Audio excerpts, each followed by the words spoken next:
जब हवलदार साहब को पान वाले ने बताया कि चश्मे वाला मूर्ति पर चश्मे लगा देता है, गरीबी के कारण वह ग्राहक को दे देता है और ग्राहक को देने के बाद दूसरा चश्मा लगा देता है, तब नेताजी से क्षमा मांगते हुए वह ग्राहक को देता है।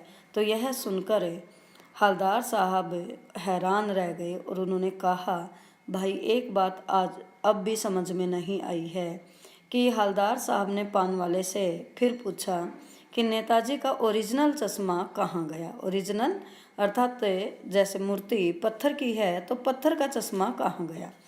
पान वाला दूसरा पान खाने लगा था, इसलिए वह आंखों ही आंखों में हंसा। उसकी तोंद थिरकी और उसने पान थूकते हुए मुस्कुराते हुए कहा कि मास्टर बनाना भूल गया।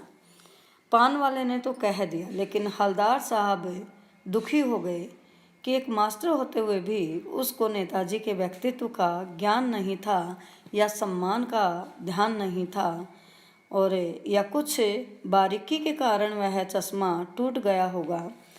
तब हवलदार साहब सोचने लगे कि ऐसा भी हो सकता है कि कांच वाला उसने तय किया होगा पारदर्शी के कारण, लेकिन कोशिश की होगी, असफल रहा होगा। बनाते बनाते कुछ और बारीकी के कारण चश्मा टूट गया होगा, या पत्थर का चश्मा अलग से बनाकर फिट किया होगा और वह निकल गया होगा। लेकिन हवलदार साहब अपने निर्णय पर खुद ही संतुष्ट नहीं थे और उन्होंने दोबारा से उससे पूछा कि पान वाले से कि चश्मा आखिरकार कहाँ गया।